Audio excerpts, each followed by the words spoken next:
Well, here I am again. Testing 1, 2. This isn't as loud as I would like it, but I'm going to plow ahead with this anyway. And I'm back. The Midnight Skeptic is recording this on Thursday, January 25th, and it's about 3:50, going on 4 o'clock. And I've been off for quite a while now. And I'm going to attempt this, although there are some technical issues that may or may not be dealt with between here and me sending this program into KPCA LP 103.3, Petaluma Community Access Office. Okay. Like I said, I'm back. It's been a while. I had emboli, blood clots, removed from my lungs down at UC San Diego Medical Center, which is where my cardiologist up here at Kaiser sent me down to. And the operation was performed on 9/11, a very auspicious date. They are the ones who invented this surgical procedure. It's called pulmonary, pulmonary thromboendarterectomy. Okay, the removal of emboli. Okay, I was having shortness of breath and other things going on, and my cardiologist sent me down there, and Kaiser is picking up the tab for it, and I'm recovering, and I've been kind of hesitant to get involved in the Midnight Skeptic ranting and raving. But here goes. I miss it. I miss doing it. And the orange sociopathic bloat bag has not let up on his mission to turn this country into a dictatorship. Okay, so here goes. My mission in doing this is to rid this nation in small steps, this broadcast being one small step, to rid this country of Republican GOP MAGA heads. Okay. And I don't know whether I'm going to succeed at that or not, but every little bit helps. Okay. Nikki Haley, she's a female MAGA head, and she ought to just drop out and admit that the orange sociopathic bloat bag's base is not going away. There's about 30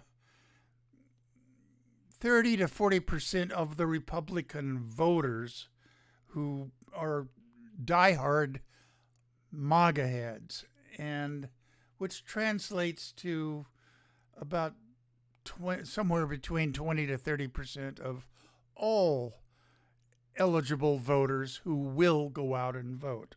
Okay.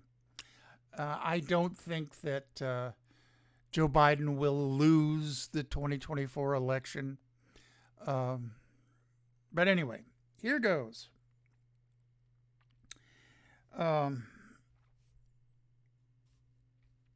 Okay, I'm going to read directly from my notes. I've got to get back into the flow of this.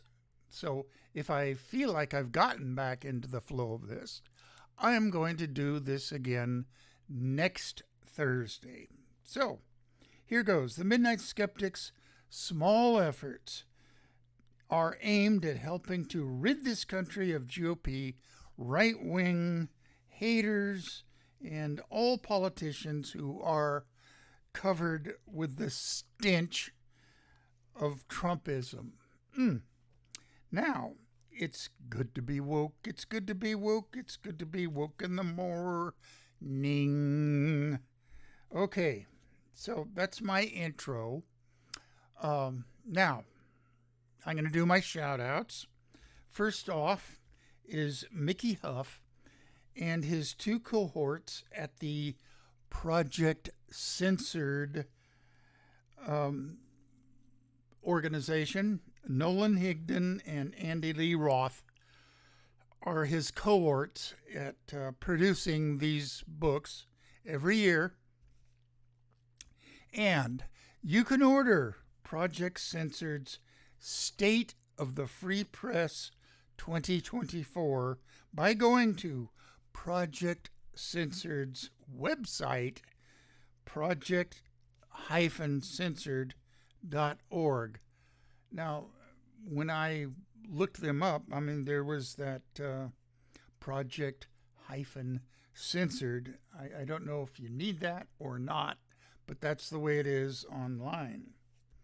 Okay, and another notice that has not appeared in shoutouts before, Ralph Scott, who is bringing back the Petaluma radio players, of which I was a part like 5 or 6 years ago, before all this COVID stuff came about.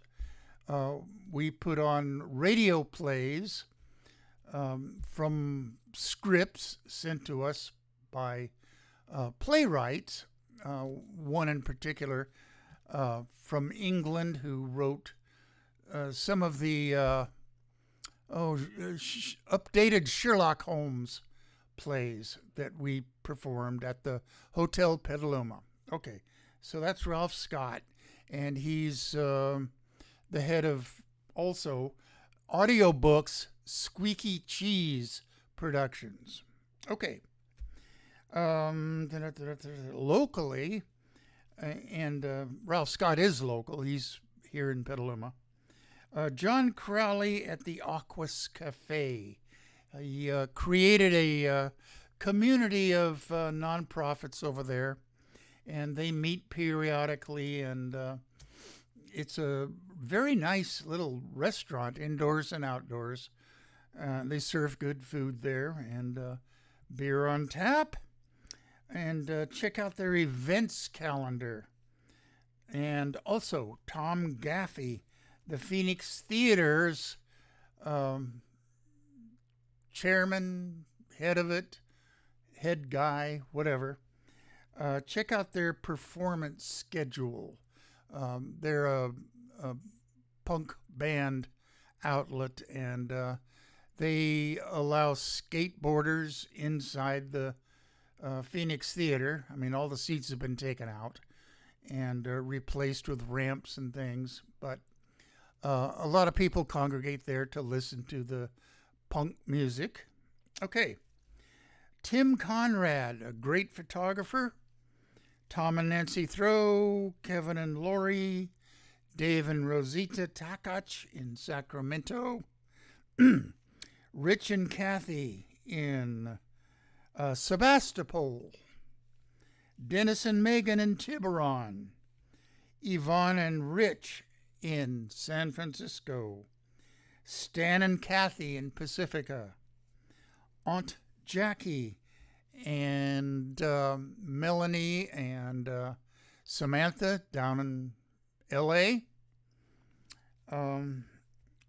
my brother Brandon and his wife Mina in the Arizona area, in just outside of Phoenix in Santan Valley, I think. And then Karina Hilliard, the last I was in contact with her, she was an animal control officer in Patagonia, Arizona, and I think that's down in the southwest corner of Arizona. Anyway, Karina Hilliard. I met her at a skeptics conference in Las Vegas. And I've designated her the snake lady. If you're in the Patagonia area and you have a rattlesnake curled up in your kitchen, well, she's the one to call. She will come get it for you. All right. In Arkansas, Shannon Reed. She was a massage therapist up here at a spa. Oh, I can't remember the name of it offhand, but she's back in Arkansas now doing real estate.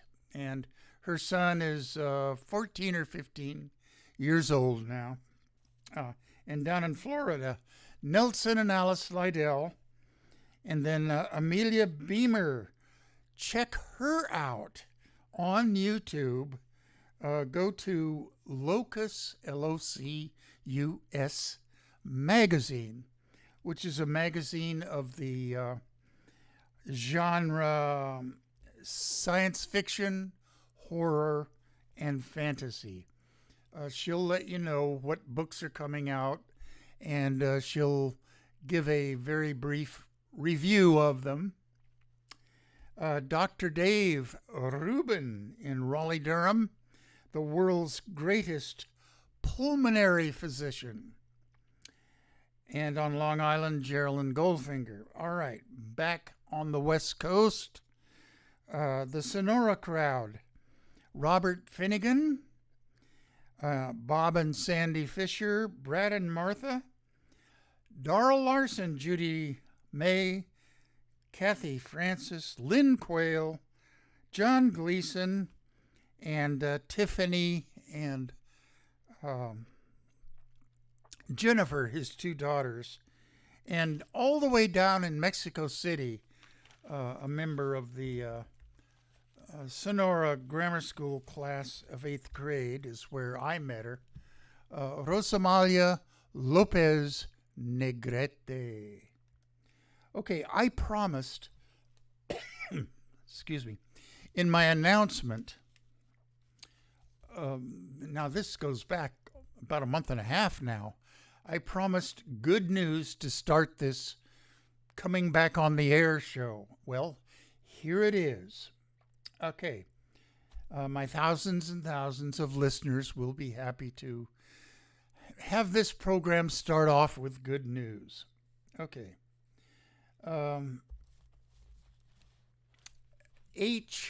Capital H, 2. Okay, that's hydrogen. Okay, H, the number 1 element on the periodic table. There are no hydrogen individual loose atoms floating around. If they have nothing else to combine with, then they will combine with each other to form a they call them diatomic molecules. Okay. And H2, or hydrogen, is the holy grail of clean energy. But as of now, almost all H2 is produced by electrolysis, which is taking a water molecule, H2O, running an electric current through it, and separating off the hydrogen, which leaves O2, another diatomic molecule that we breathe. That's what's in our air. Okay, now in order to break off this hydrogen from a water molecule in electrolysis, that requires a lot of energy. And depending on where that energy comes from,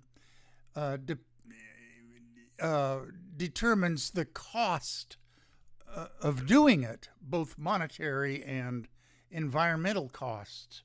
Okay, but as of now, almost all H2 is produced by electrolysis. That is, breaking off hydrogen from H2O, or water molecules. This process requires lots of electrical energy. Also, a lot of the H2 can be produced through SMR, which is steam methane reforming. And the fossil fuel industries would prefer that that is the method to be used because, well, they make more money off of dredging up the methane to be used in this process. They're all about profits. Nothing else really matters to them. Okay, I'm off my notes again. This process requires a lot of electrical energy, SMR, but this method also releases a lot of CO2 into the atmosphere. Or, as the fossil fuel industry claims, can be captured, we're talking about the CO2, can be captured and sequestered deep underground. Now, the fossil fuel industry would have us think that they're doing their best to keep CO2 out of the atmosphere.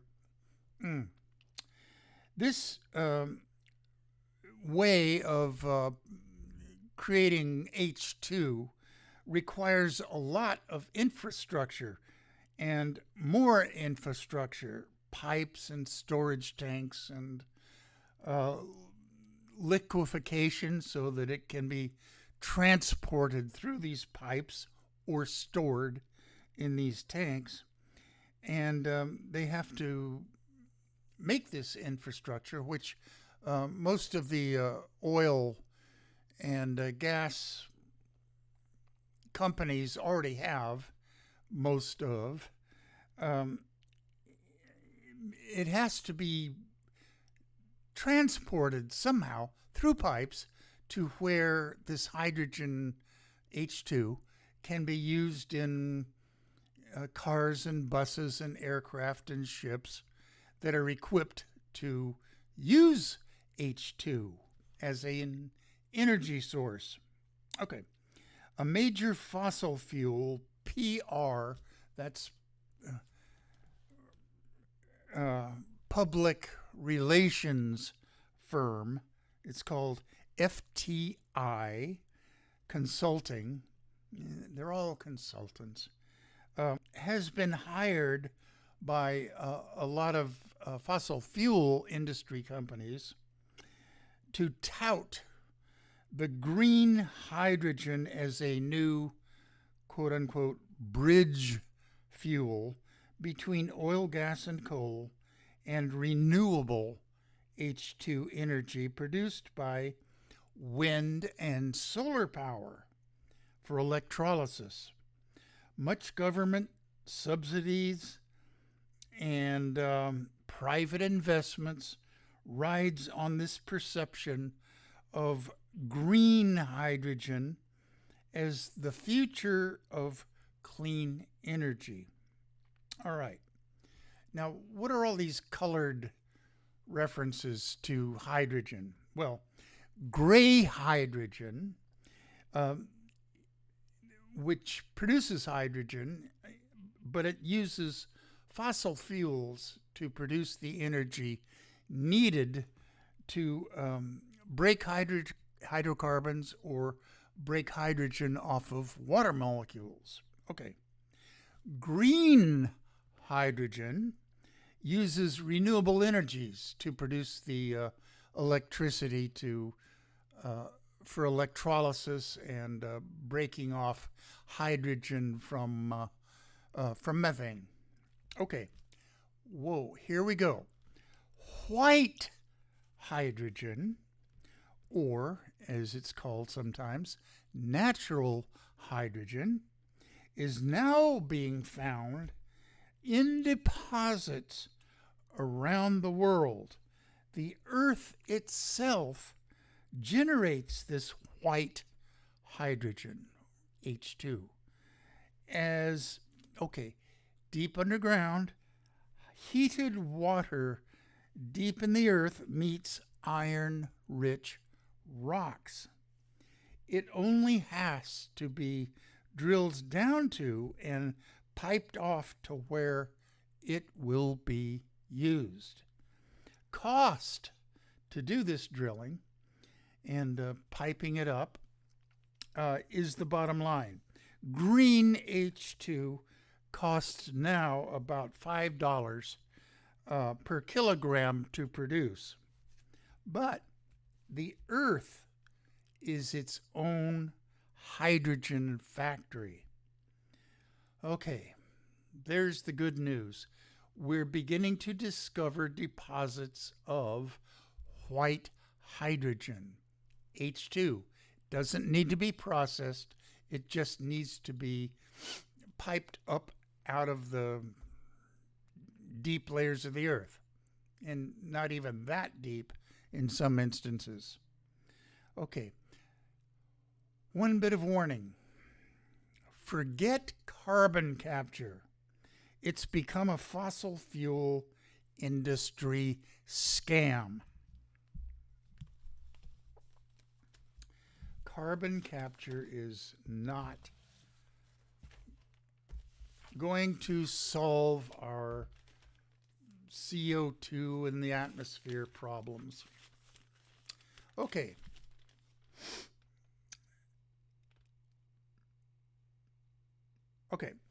I've picked up a few tidbits from various news organizations and online, and I'll get going on them. That's what my old shows used to be essentially about. Okay, the Green New Deal for Public Schools Act, introduced by Senator Ed Markey and Representative Jamal Bowman. I think he's from New York. It allocates $1.6 trillion over 10 years. It was introduced September 28th, 2023, last year, and the co-sponsors are Elizabeth Warren and Bernie Sanders, and other Democratic representatives in Congress. No Republicans will sign on to this. And this money will be spent on upgrading K through 12 schools and creation of a new office within the Department of Education, and it's called the Office of Sustainable Schools. And it's done with block grants from this $1.6 trillion over 10 years. Public schools, K through 12, will attempt to be carbon neutral and sustainable.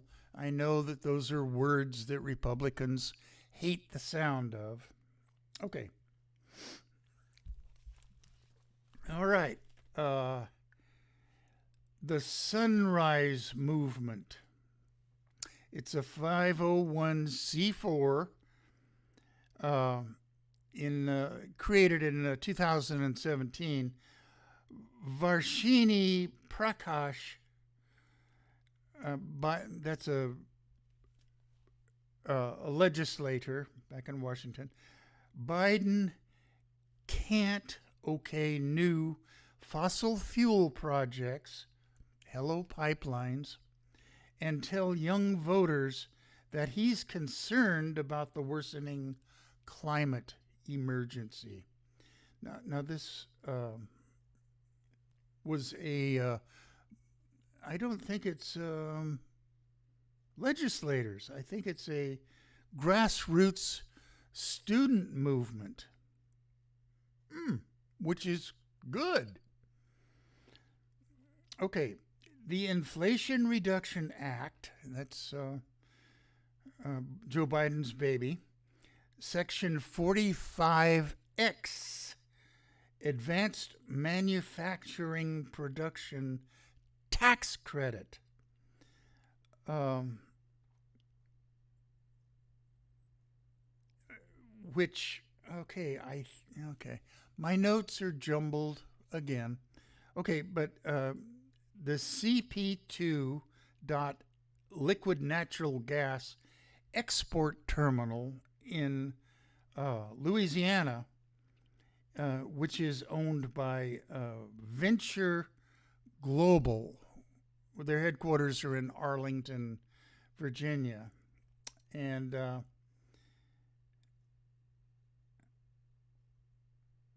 the Internal Revenue Service. Oh, no, I'm sorry about my jumbled notes. Other Venture Global projects besides CP2 liquid natural gas at the Louisiana Delta, specifically in the town of Plaquemines,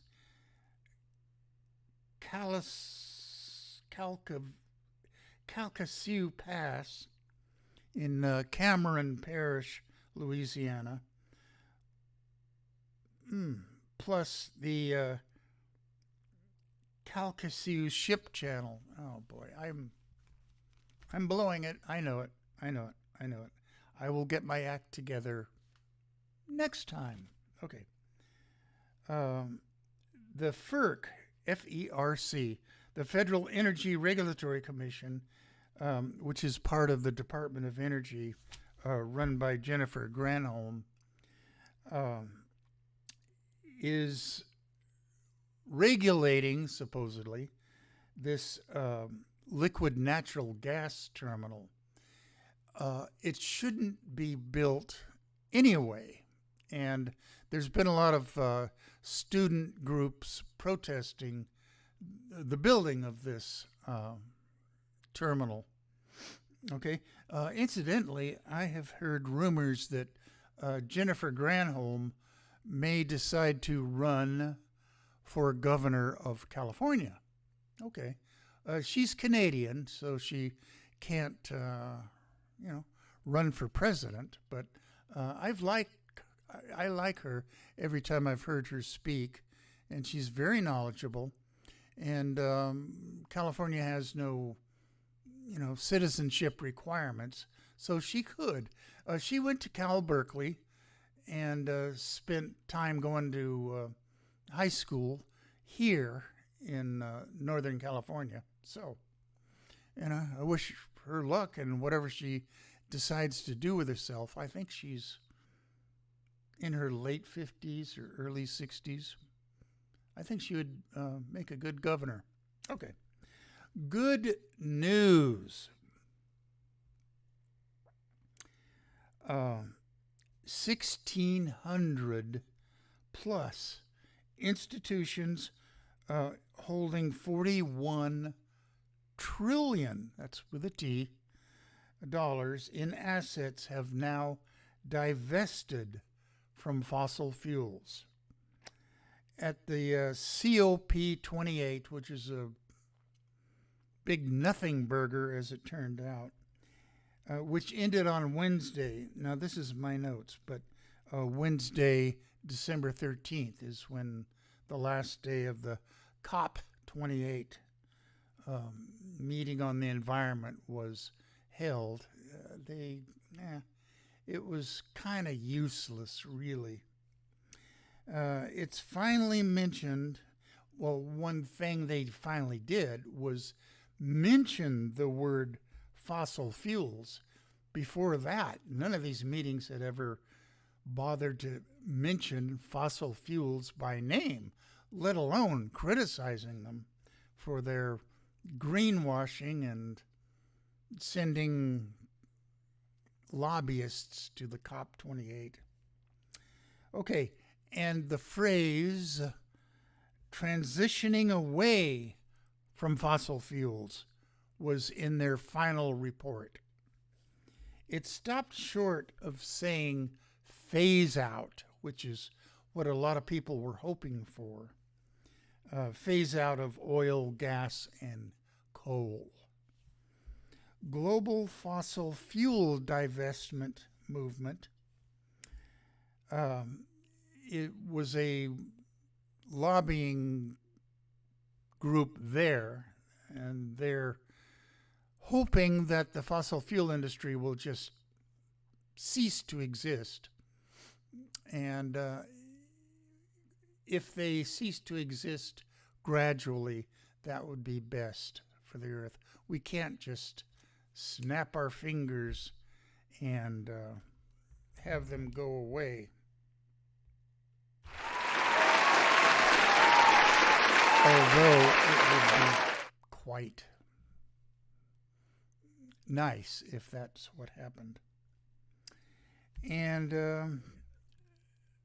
in my notes here, countries should nationalize big oil, including the United States.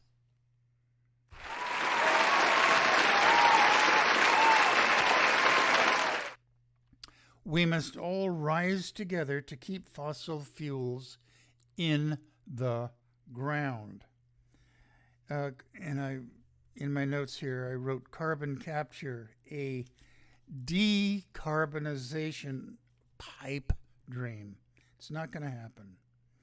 3/4 of captured carbon dioxide is reinjected into oil fields to force more oil and gas out of the ground for the profits of the fossil fuel industry. Okay, I'm transitioning now to pure politics. All right, Oklahoma. They're giving Florida and Texas a run for their money as being a fascist, totally right-wing state, to wit. The proto-fascist state of Oklahoma, read Republican-controlled government, has just introduced Oklahoma Senate Bill 1837, misnamed the Common Sense Freedom of Press Control Act. Well, freedom of the press is not what they want there. Nathan Dahm, capital D-A-H-M, the chair of the state Republican Party, introduced this bill, Senate Bill 1837, if you want to look it up. It would license journalists after a criminal background check, force journalists to take an 8-hour propaganda-free, according to their idea of what propaganda is, 8-hour propaganda-free training course run by, are you ready for this? PragerU, which is a right-wing, it's not a university, it's just a right-wing propaganda factory, and also have liability insurance of at least $1 million and be drug tested every quarter. That's what this Senate bill in Oklahoma is proposing.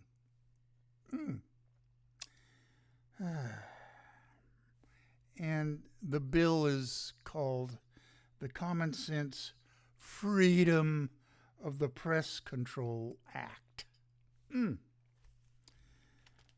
All right, another Oklahoma thing.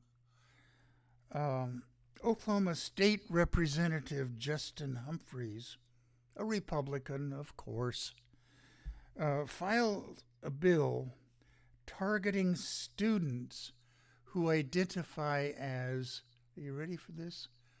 Furries. Oklahoma House Bill 3084 bans, quote, animal-like behavior. And this is a quote from him, Justin Humphreys. I don't want to see some kid going to the bathroom in a litter box. How do you teach a cat math? Unquote. And, okay, going to the bathroom in a litter box. Okay. In Kentucky, there was a grammar school teacher, and I don't know her name, don't know what grade it was, but she had a bucket, a large bucket, filled with cat litter in her classroom. Okay, why, you might ask yourselves? Well, to Republicans, it's accommodating kids who identify as animals. No, that's not it. It was put there so that in case of emergencies, well, what's the emergency? An active shooter. And unfortunately, we have to be aware that active shooters in schools are becoming more and more common. One of the things that is done in grammar schools is to lock the doors so that the active shooter can't come in. Okay, well, what about kids that need to go to the bathroom while the doors are locked? That's what this bucket and cat litter was for. And of course, the stupid, ignorant GOP MAGA heads blew this up to mean that schools were going to be accommodating kids who identify as animals. Identity has become a catchword in the culture wars between liberals and conservative right-wing MAGA heads.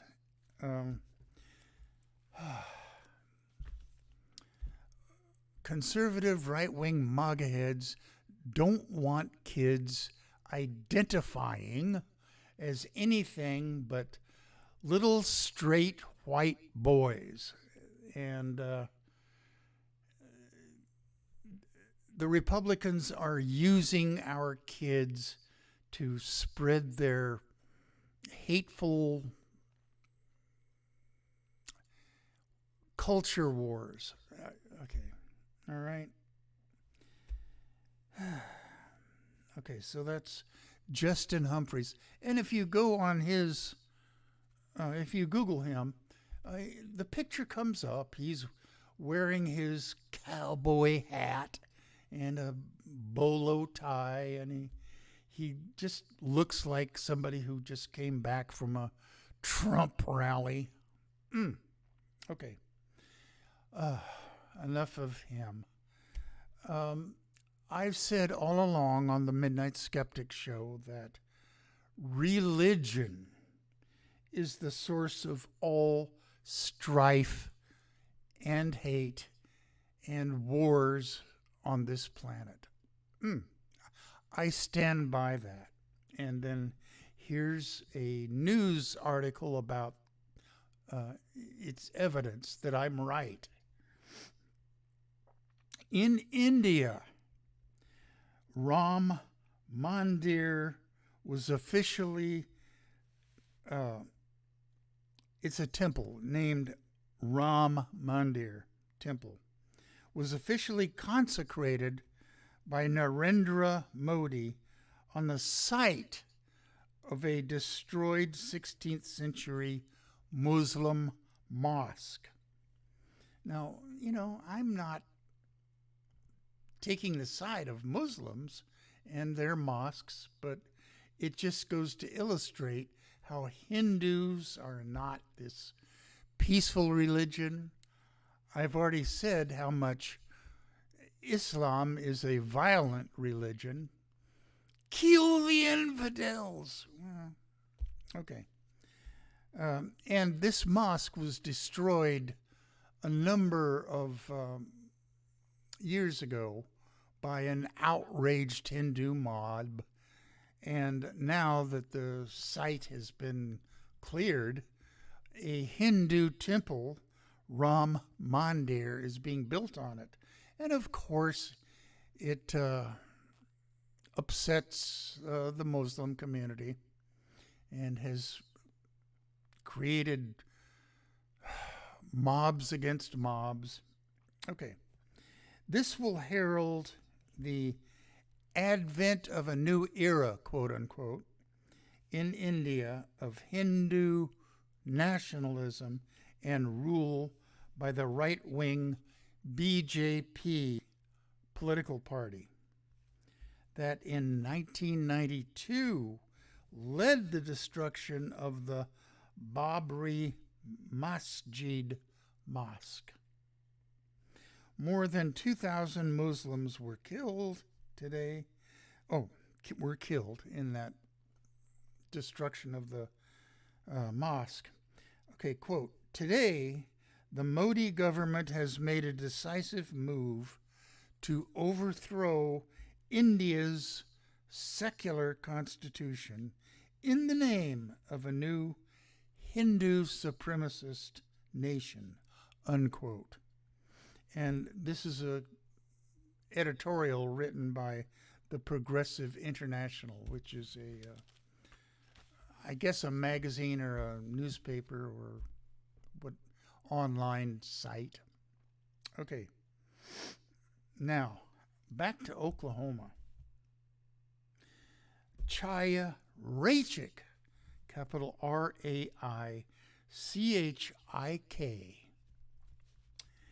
and I, Ryan Walters, who is the Oklahoma Superintendent of Education. Okay, I'm quoting him. Chaya Raichik and I have developed a strong working relationship to rid schools in Oklahoma of liberal, woke indoctrinators, union smut peddlers, and Epstein Island advocates. Oklahoma is ground zero to take back our schools from the radical leftists. I am proud to have her as a fierce defender of conservative values. Again, this is Ryan Walters speaking, Oklahoma Superintendent of Education. Okay, who's Chaya Raichik? Okay, she was the founder of Libs of TikTok, and she is from New York and is working in real estate. She doesn't have kids. I'm not really 100% certain whether she's married or not, but she is virulently anti-LGBTQ and lends her expertise, whatever that is, to these right-wing causes, such as Ryan Walters and his crusade to rid Oklahoma schools of liberal teachers, I guess, woke indoctrinators, union smut peddlers. Where does he get this? Well, it doesn't matter where he gets it. He's spouting it. And then the most perplexing of all was Epstein Island advocates. Who's advocating for that? Doesn't matter. They're just talking points that will gin up the right-wing MAGA crowd. Anyway, Libs of TikTok is what Chaya Raichik, capital R-A-I-C-H-I-K, invented and is attempting to spread over the country. Okay. All right. The last thing, little bit here before I sign off and submit this to YouTube and KPCALP. Trump and the GOP puppets of the fossil fuel industry claim that wind turbines kill birds. Yeah, you've heard that from Trump's foul mouth on the stump as a reason not to install wind turbines. Okay, and I ran across a pie chart online, and it was divided into the reasons for bird deaths. And I'm not quite sure who compiled this, but some ornithological group. And the more than 3/4 of bird deaths are attributed to, now wait for this, cats, domestic cats. Well, cats are hunters. I have a cat. I like petting my cat. She doesn't go out anymore, but cats are natural predators, and they are responsible for around 3/4 of all bird deaths in this country. And, well, what's the other fourth? It's composed of these little pie chart segments. Collisions with building glass and vehicles are about all of the other 25%. Now, there is a little thin slice of collisions with wind turbines. They figured out how many births were attributed to that, but it's not very much. Okay? So, really, that's my show today.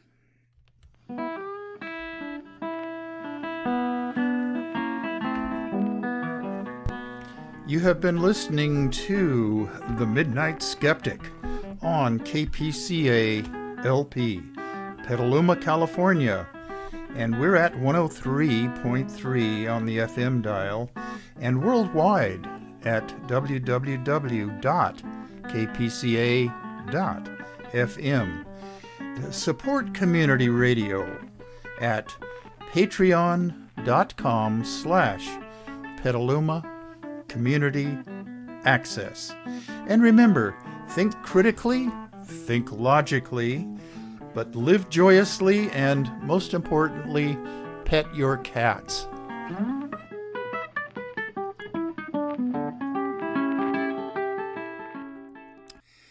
Now, this is not 58 minutes. It's about 4:45 right now. But that's okay. I'm going to submit this anyway to www.kpca.lp, Petaluma Community Access. And I hope to see you next week. Probably Wednesday or Thursday I'll do this again. And I'll have some of the bugs worked out here. And thank you all. And I'm still in recovery mode. I've had my lungs operated on. There's a big scar where they kind of cut me in half. And so here we go. I'm going to hit the stop recording button